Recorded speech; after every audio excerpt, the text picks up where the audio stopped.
Welcome to another edition of Business Brains and the Bottom Line podcast. My name is Paul DeLegro, your host, and my guest today is Blake Teller. Welcome to the show, Blake. Hey, good afternoon, Paul. Appreciate you having me on. Well, looking forward. It should be a fun conversation. To give a little background on you, Blake, you're one of the partners of a law firm in Vicksburg, Mississippi, called Teller, Hopson and Schrader. You've been, I think, if I remember this correctly, you're like a fourth generation lawyer. Is that correct? That's exactly right. My great-grandfather, William Voller, was an attorney. Then his son-in-law, because my grandfather married his daughter, was an attorney. And then my grandfather's son, my dad, Landy Teller, and then me. And we've all practiced in Vicksburg and just carrying on the tradition. Unfortunately, no one following me from my family members, my children. They all went other direction, maybe more wisely so.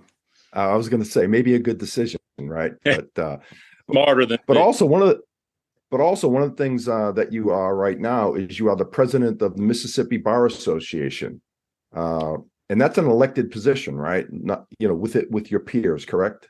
That's right. So the Mississippi Bar Association, which governs attorneys licensed to practice in Mississippi, is an entity for that purpose mainly, but also to serve the attorneys that are members as well.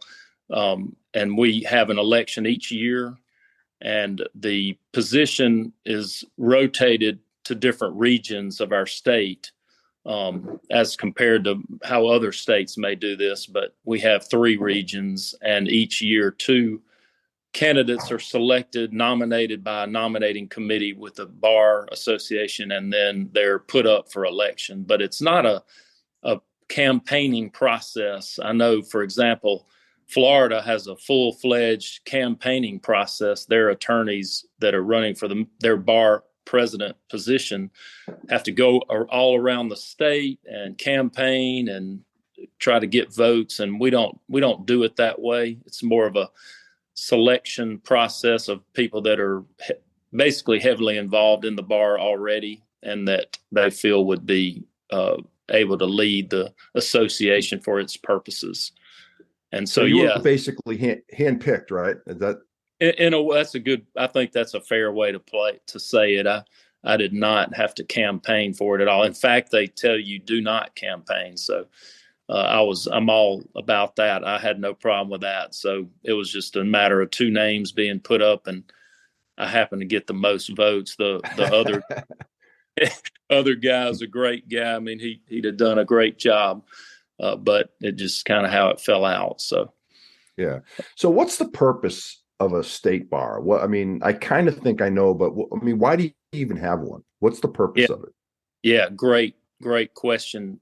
So the bar associations are in all across the U.S. They're different, but in Mississippi, it's a mandatory bar, and I think about 30 to 32 bars across the U.S. are mandatory or unified, as they say, or another word is integrated. But that simply means that every licensed attorney in that state must be a member of the Bar Association. And the purpose behind that is twofold, really. But it's a governing body because attorneys are self-governed, at least in the state of Mississippi, and they're the states that only have voluntary bar typically will also have a governing agency, a state agency that'll monitor attorney behavior to make sure the quality of legal services is maintained, and also to make sure that certain professional and ethical standards are being met. So in Mississippi, it's all in one. And when you pass the bar and become a licensed attorney in the state, then you have to, pay your fee, and you're a member. You pony up the cash like anything else in life. Exactly. And that's, one of the advantages of having the mandatory bar is you do have an income source that you can count on and you can budget by, because voluntary bars, they struggle, frankly, with membership, and they have to entice members to get them to pay it, to pony up, as you say, Paul. But Yeah. And in our mandatory bars have been challenged across the U.S. and most recently, I think in our district, Texas, Mississippi, Louisiana are all in the Fifth Circuit District federal courts. And recently, a case went through that system challenging mandatory bars, but they were upheld, provided that the Bar Association does not get involved in the political arena. So we have to be careful about, what Yeah. kind of issues we take up. Yeah, that was actually one of the questions I was going to ask you. Is you got, everyone has political persuasions, right? We're on one side or the other, but you got to be middle of the road, right? You can't go down a path of favoring one political party or the other, correct? That's exactly right. We can only address issues, or I guess pursue issues or advocate for issues that are related to the practice of law and governing, how we do that and how we provide legal services to the public that we serve. So yeah, we got to stay out of the conservative. Probably a good thing. Yeah. So definitely. what's what if I'm a lawyer and I'm in the bar, what benefits do I get from you? Or not you, but the Bar Association. Like, what are the things that I can count on from you guys from a support standpoint? Yeah. So again, the bar, I think the way I would put it is we have two avenues that we try to provide for the members, and one is the governing aspect that we just spoke of, and then the second is serving our members, and we do that with different benefits and opportunities. We provide opportunities for networking. We provide benefits, purchasing power for benefits. You can sign up for retirement through the bar. Smaller solo practitioners, it gives them a little more buying power, if you will. One of our better examples might be legal research. So everything's done online. And the bigger research companies are very expensive, frankly. So if you're a member of the bar, though, we offer free of charge one service called Fast Case, and they're a company that we've worked with over the years that provides this service to our members at no charge. The bar pays some fees for that, but it's a really good opportunity for the smaller practitioner to have access to legal research. We have other services as well that are provided through the bar, or discounted office supplies, different things of that nature that you might need to help your practice. So the bar, two things. Again, we're going to govern how our attorneys behave and how they practice law, make sure that they meet what we call the code of professional conduct. And then also, and that's ethics, if you want to shorten it down to that. Yeah. And then provide these benefits as well. Yeah. We look at so that what as... happened? So, no, go ahead. So I was going to say, so what happens, an attorney does something he shouldn't do, right? And we'll talk about some cases here in a bit here, but and he gets reported. Where do you guys step in on that? What's your role in that? Right. We have a committee that meets regularly and takes up the cases that are brought to it through the complaint process. But initially the case would be called into the bar typically, and then it might be screened by the bar staff, because they'll get the call, they'll listen, they'll try to get the attorney and client together to resolve it right off the bat. So if that can't happen, then it goes to a committee. It's referred to the committee if it's deemed a legitimate complaint. it'll go to a committee on professional responsibility. The committee takes it up, reviews everything, and they'll make a decision. Should this be dismissed? Should we pursue it further? And then if it gets past that point, it'll get to the tribunal that'll be appointed to hear the case and see whether the attorney's behavior warrants some sort of punishment, which can range from private reprimand all the way to disbarment. And okay, so that was actually my next question, Blake, was like, your organization could disbar someone if it gets to the tribunal and they find that they were negligent or grossly negligent, whatever term you guys use, right? That's right. And if the attorney disagrees with the bar's decision, the attorney can appeal it all to the Supreme Court. So it goes from the tribunal, if it gets to that point, then, and they determine to disbar or whatever punishment they may deem appropriate under the circumstances, it would then possibly be appealed to the Supreme Court of Mississippi, and the Supreme Court takes it up and makes a final decision. So, most can it go farther than that? Can it go farther than the Mississippi Supreme Court? Or is that it?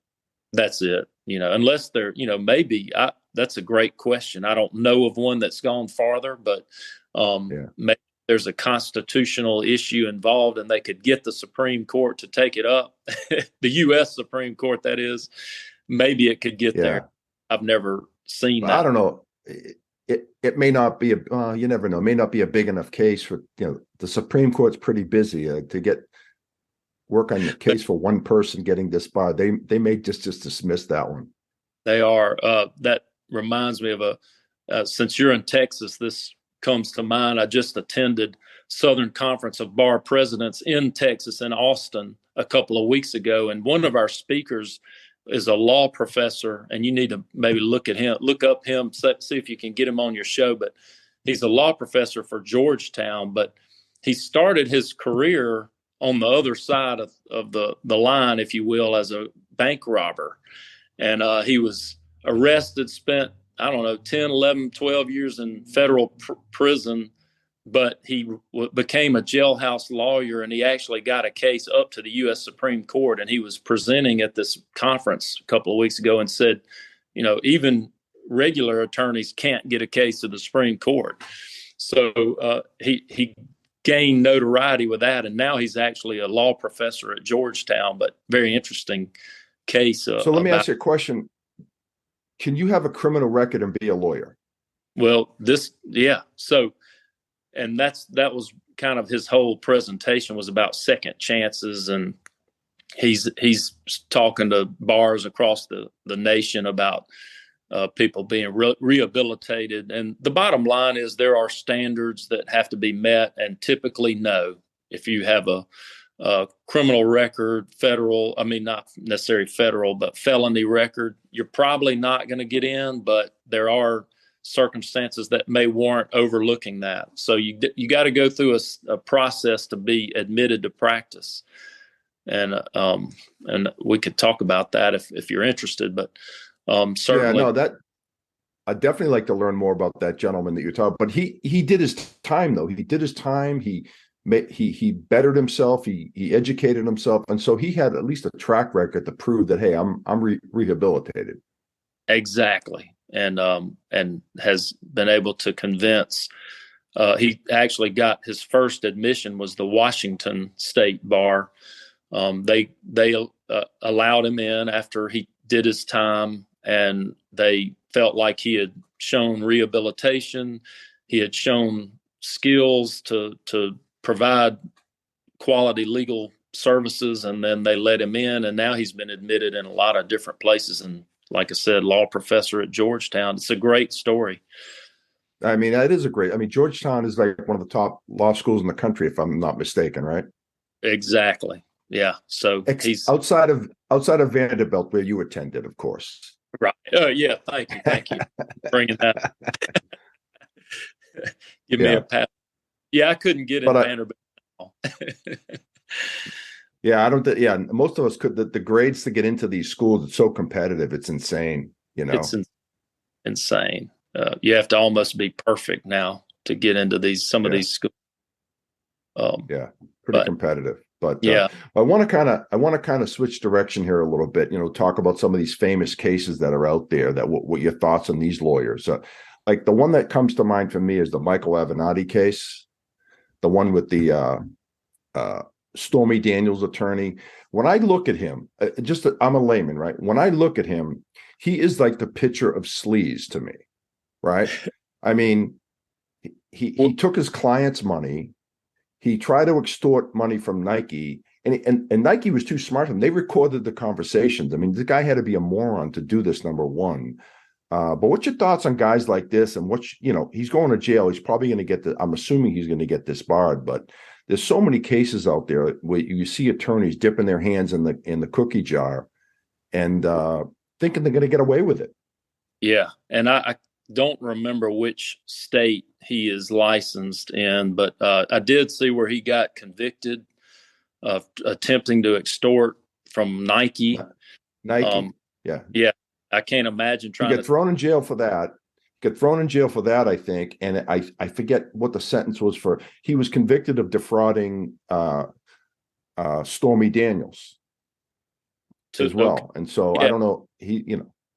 Well, and typically, and I don't know a whole lot about that case other than I know he attempted to extort from Nike that Stormy and maybe other clients said that he used their funds for himself instead of to help them or for their recovery that they had maybe earned, if you will, if you want that term. But and he was convicted over 2 years, if I recall correctly. But bottom line on that is, and this is very common complaint, is that attorneys that receive funds, whether they're from the client or for the client and in a settlement or otherwise, and they're supposed to hold them in an escrow or trust account. And those funds cannot be commingled in any way, shape, or form. And that if you do that, you're going to get in trouble, and you probably will get disbarred. That's commingling money is the one of the worst offenses, because obviously that's the epitome of the trust. There is your client's money. Is most cases that's what it's all about.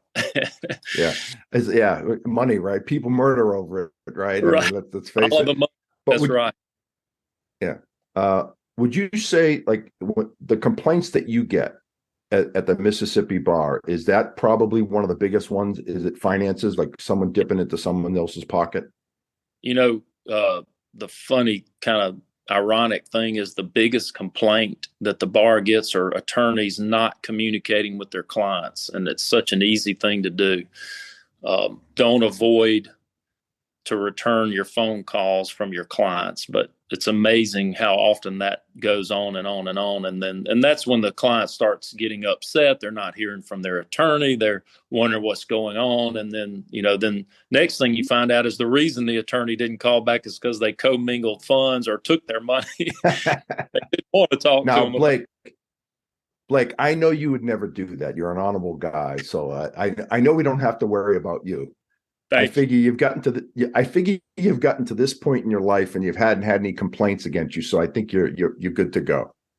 Yeah, I mean, you never know, though. I mean, anything can be complained about. It so key is, and I say this to all the young ones coming up that I talk to, is return your phone calls, communicate with your clients.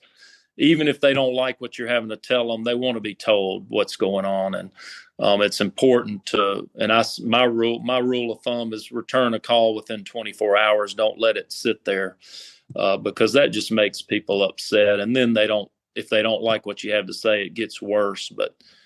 But to your point earlier, I mean, commingling funds, we see it all the time, and it may be an accident on occasion, but a lot of the cases come down to the attorney might have wanted to cover an expense they had for a minute, and they're going to pay it back the next day. And then, one thing leads to another. The money doesn't get paid back, and then the investigation ensues.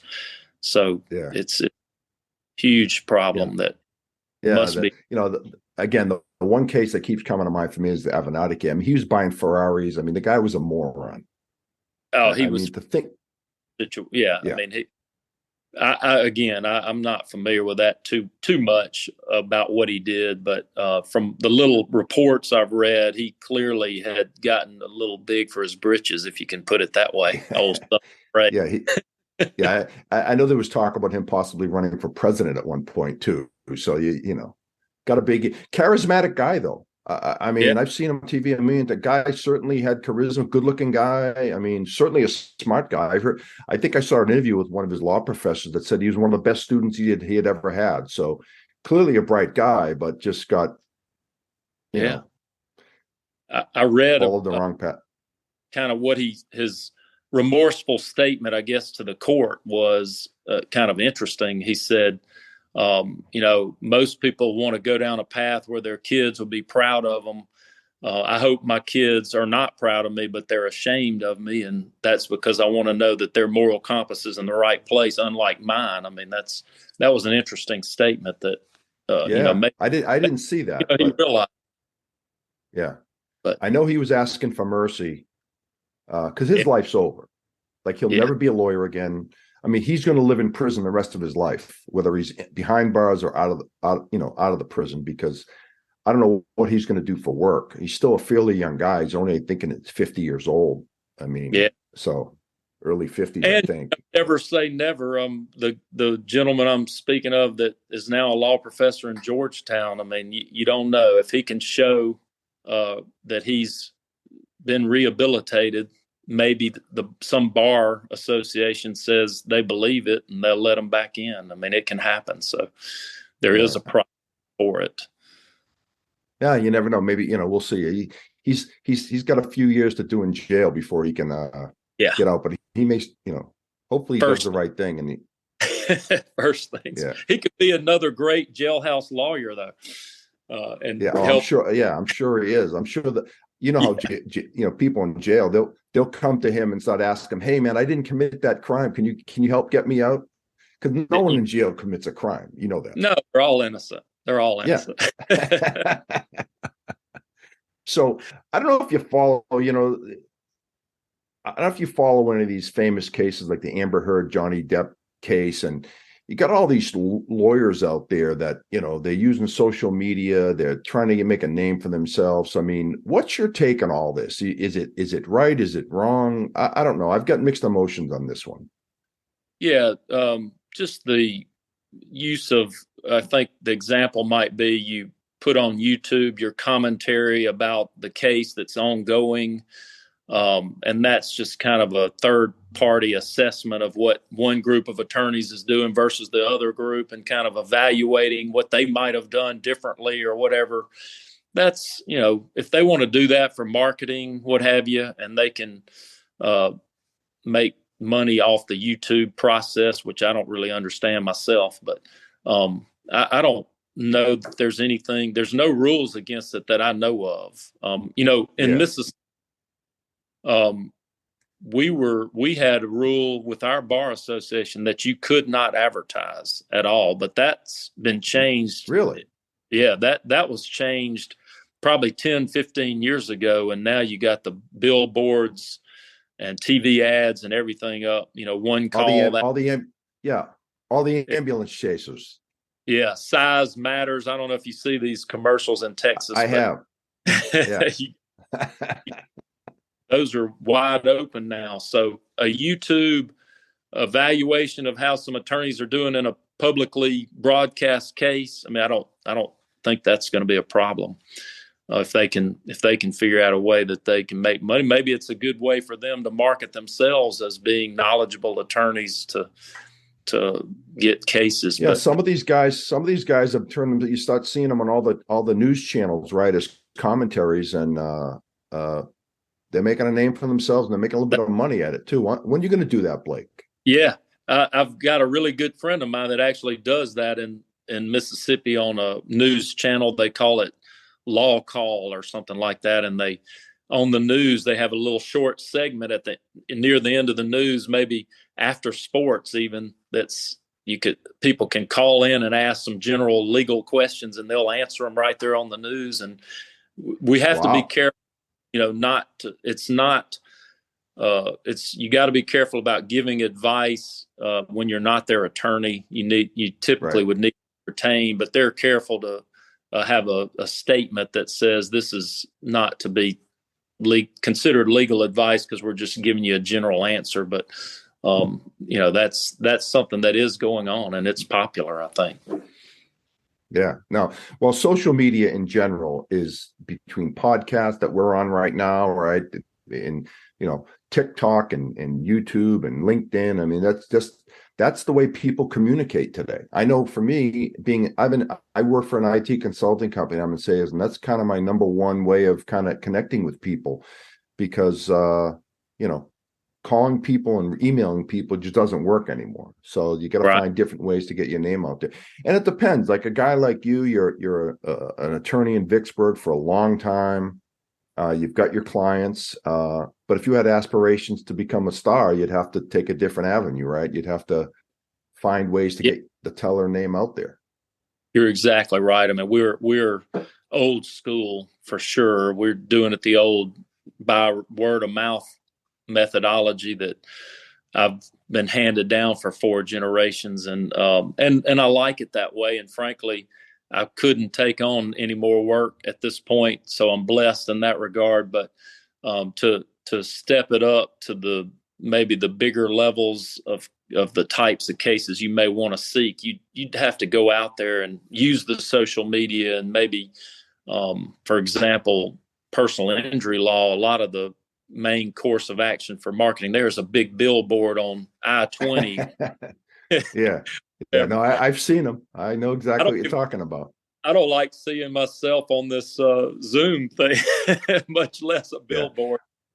But no, that's how you got to. Yeah, no, there's a few here in Texas, that they're on TV all the time, the big hammer, and I don't know, they all have these cliches and, taglines that, I don't know if that, yeah, I don't think I could do that, but then again, God bless them if they can. That's right. And obviously it works because you can imagine the money they're spending on these marketing blitzes, if you will, and they're must be working for them to be able to afford to do that. That's my guess or speculation. Yeah. But, so Blake, how long you been an attorney? Yeah. So 1991, graduated from law school and started practicing in Jackson, Mississippi, and went 3 years there, and then Vicksburg in 94, and been there ever since. So the math would be, what is that? 31 years in September when I was licensed. Yeah. Hard to believe. Wow. I see on Zoom that my hairline is showing it though. Yeah, but I noticed your picture on your website, you look a little younger, Blake. Just so you know it. I should use that. Yeah. Yeah. All right. I'm not changing it. Yeah, I don't blame you. But I always ask this about any career choice. I mean, obviously, your great grandfather started the firm back. I don't even know what year. Probably 80 years ago or something. I don't know. It's been the firms have been around a long time. 30s. And you were kind of around that. What's that? Yeah, in the 30s. What year? And I don't have that year, but yeah, it's been going on for almost 100 years, probably. Yeah. So, you were kind of around that. You followed in their footsteps. Your father was a lawyer. Would you do it again? Any regrets? I mean, you're in it now. You can't become a brain surgeon at 50, whatever years, we're stuck in the roles we have at our age, but would you do it again, do you think? You're right. There's no going back now, Paul. Yeah, I would. It's been it's really a great way of life, especially in the small town practice that I've had. I've been able to serve our community, serve the people that hire me to be their attorney, but also serve our community at large. That's just something that I've always wanted to be doing anyway. And one of the reasons I moved from Jackson back to my hometown is I felt like I could contribute more in this setting, having been from here. And it's really worked out well, giving me a flexible lifestyle, but also opportunities to serve in a lot of ways. And that's been a fulfilling career in that regard. And I would highly recommend this. One of the issues that our bar faces now is, and other bars across the South, as I've gone to these conferences, they share the same concerns, and that is what we call legal deserts, where you have smaller rural communities that don't have many attorneys, and so therefore a lack of access to justice in a way because of the lack of attorney available to meet their needs. And so, in this regard, is great opportunity for incoming law students or those who are graduating and looking for a career. A lot of them look for the glamour of the big firm, if you will, or the big city type practice, and they're missing out on great opportunities to be involved in a smaller community and have a great lifestyle, frankly. So it's worked out. I mean, you got me thinking about that, right? I mean, all these some of these smaller states that how do you attract lawyers? I mean, someone goes to, I think Ole Miss has, that's where you went to undergrad. Ole Miss has a law school. Someone graduates from Ole Miss. What keeps them in Mississippi, right? Some of these smaller states, more rural states. How do you attract lawyers? Very great question. It's a tough issue that I face, actually. Even trying to keep our little firm going. We have 5 attorneys, and then I mentioned to you earlier, one is of counsel, and we need to keep our numbers to be able to meet the needs of all our clients, and it's hard to recruit people to Vicksburg, Mississippi, unless they have a tie like I had. They're not necessarily trying to break down my door to get here. So it's a hard issue that we're grappling with, and speaking statewide, one of the things that our law schools are really on to this bar about, and speaking with me about. I talked to the deans of the law schools, Mississippi College and Ole Miss Law Schools. Those are the 2 that we have, a lot about what's called the uniform bar exam. And that's something that 41 states offer, but not Mississippi. We're one of 9 that do not. And they're telling me. So what does that mean, though? A unified bar? What does that mean? Yeah, the uniform bar exam is an exam format that's published by the National Board of Bar Exams, and I think I may be misstating the name of that entity, but they put out this exam that can be used across the U.S. so that you have some uniformity in exams to become an attorney after law school. And then you, at that point, can get your license if you pass that exam. And so 41 states offer that, which gives you some reciprocity. And you can, if you pass it, you can go to different states. And each state may have another part of their exam that you might have to take, but overall, you've basically gotten the brunt of it behind you, with the exception of maybe some very particularized state issues that might not be very hard to prepare for. But so that would stop it. That would stop people from other states that are lawyers to come to Mississippi, correct? That's right. And so there's you're identifying the reason that maybe Mississippi and 8 other states are holding out. They want to protect their turf, so to speak, and sure. they their attorneys to be able to get the business that's going on within their state. And I get that, but at the same time, the world is going a different direction, becoming global with all the we talked social media and online website, etc. So it's probably time to offer the UBE, as they call it for short. And our law students want that. They're asking for it too, because they want to be able to take the exam, and if they can't get a job in Mississippi, they can go elsewhere, but it does give them that opportunity. So now, do you have a role in changing that as the president of the Bar Association?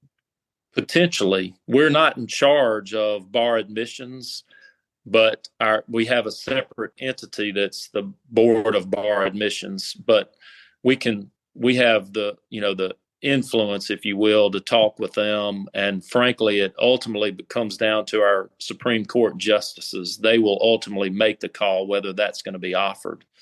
And so we just need to be communicating with them about the desire and need for it. And hopefully, in the near future, that'll come to pass.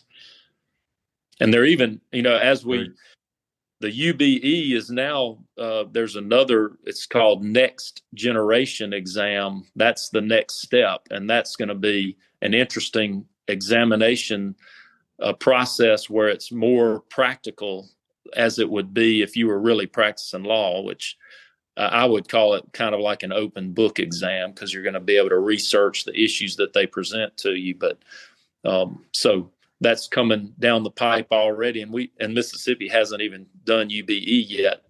So we may jump, kind of like my iPhone, Paul. I have a iPhone 8 or whatever. I probably need to go to 14. Yeah. Yeah, you don't want to make too many jumps, Blake. Just take it slow. That's right. But no, it's So, just to become an attorney, even to get to that licensing stage, is a process in and of itself. And so I know that a lot of the law students that I've talked to are saying, look, we've been through 3 years of law school, and now they're wanting us to take this bar exam that is very difficult. And we've had some years where less than 50% passage rate. And, that's probably unrealistic, to be honest, with regard to the quality of the students coming out. So things need to be looked at. Change is inevitable, right? Right. It is. And, but anyway, well, Blake, this was great. I really enjoyed the conversation. It's always good to have an important person on the show. As the president of the Bar Association, you're a big dog. So I thank you for coming on. Yeah, I have so much power as the president of the Bar. I can't really get much of anything done unless somebody lets. No, it's basically, it is an honor to serve in this position, and as I said at the beginning, the goal of the Bar Association is to serve our constituents and our community, most importantly. So we want to provide quality legal services to our state, and that's what the goal of the Bar Association is, to make sure that's being done correctly. Awesome. Well, Blake, any final words for the audience out there about Mississippi, being a lawyer? I've been to Mississippi many times, and I think it's a beautiful state. I think it's a overlooked state, to be honest with you. A lot of great people there, and it's just a nice place to visit. Yeah, we talked about it, Paul. As I said a little while ago, it's a great opportunity. I would encourage. I don't know if you have a lot of law students or those that interested in practicing law coming out that are listening to the show, but I encourage them to look for an opportunity like a rural area, smaller community. You can have great lifestyle and great practice in the legal career or otherwise. You should come move to Mississippi. Come join Maybe me. Someday, Blake. I'm not a lawyer, though, so I can argue with people, but I don't know if that qualifies me to be a lawyer. We could find something for you to do. There you go. Well, hey, so Blake, if I know you have different specialties. I know you do a lot of real estate. You do all sorts of negotiation, things of that sort. So if someone wanted to get in touch with you, how would they do that?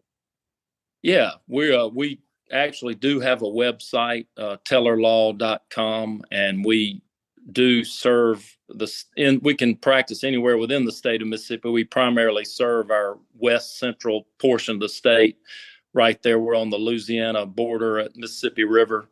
But we do, as you mentioned, a lot of real estate. We represent governmental entities. We do everything. We're a general practice, small town lawyer, I say. Kind of a Matlock, but to be honest, we don't do a whole lot of criminal work. Yeah, good. That's probably a good thing. And I know you may not believe this, Blake, but I love your Mississippi accent. You probably don't think you have one, but it's a great accent. I love it. Thank you. Yeah, I mean, you've got the good Boston accent going on. Yeah. Fun to listen to from our perspective. So yeah, I Yeah. don't notice accent, but I know that people that aren't accustomed to it always say something. Where are you from? I've had them think I'm from England or something like that before. But Yeah. Yeah. I love it's like a sing-songy accent. It's different. It's not like a Texas accent. It's just it's a very different accent. It's a good one for sure. Yeah, it's nothing I can do about it either. Yeah, no, like we said earlier, no going back. I mean, That's right. you are what you are.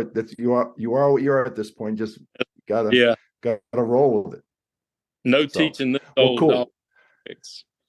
Yeah, I hear you. So, on that note, Blake, I want to thank you for being on the show. I thought this was very informative. I really enjoyed it, and we'll look forward to. You never know. I always tell all my guests, you never know. We may have you on again. You never Yeah, know. When you get on CNN or Fox or something, and you become a celebrity, we'll have you back. maybe they'll hire me as an expert on the Hollywood cases after this. There you go. There you go. So, Thank you for all having right. me. Well, And anytime you ever want to talk more about the bar or the legal practice, anytime.